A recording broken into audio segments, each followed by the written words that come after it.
आज मैं कच्चे और बॉयल अंडे से बहुत ही टेस्टी ऑमलेट बना रही हूँ। अगर इस ऑमलेट को आपने नाश्ते में एक दफ़ा बनाकर खा लिया तो मैं श्योरिटी से कहती हूँ कि आपके घर रोज़ाना नाश्ते में यही ऑमलेट बनेगा। ये इतना टेस्टी बनता है। चैनल पर अगर नए हैं तो चैनल को सब्सक्राइब कर दें। वीडियो अगर पसंद आए तो लाइक और शेयर लाजमी कीजिएगा। पैन में 2 टेबलस्पून देसी घी डालेंगे। अगर आपके पास देसी घी नहीं है आप बटर या कुकिंग ऑयल भी ले सकते हैं।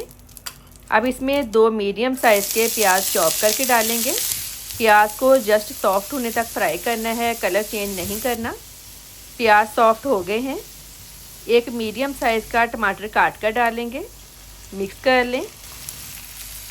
स्पाइसेस ऐड करेंगे, नमक ½ टी स्पून, लाल मिर्च पाउडर ½ टी स्पून, हल्दी पाउडर 1/4 टी स्पून। स्पाइसेस आप अपने टेस्ट के हिसाब से कम या ज़्यादा कर सकते हैं। 1/4 कप दूध ऐड करेंगे।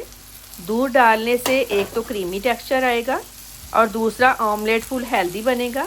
लेकिन अगर आप चाहें तो दूध की जगह पानी भी डाल सकते हैं। दूध को ड्राई होने तक पका लें। प्याज और टमाटर भी सॉफ्ट हो जाएंगे।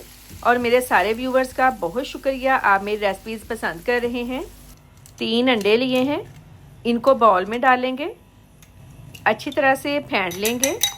आपने कभी ये वाला ऑमलेट बनाकर खाया है? मुझे कमेंट सेक्शन में लाजमी बताइएगा।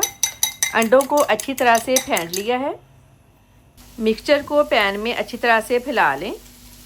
फेंटे हुए अंडों को इसके ऊपर फैला दें।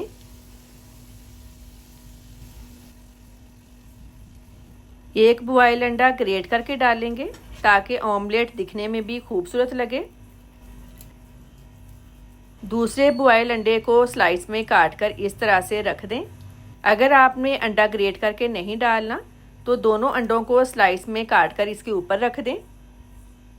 यकीन करें, कच्चे और बॉयल अंडों से ये इतना मज़े का ऑमलेट बनता है, बड़ों के साथ साथ बच्चों को भी बहुत पसंद आएगा।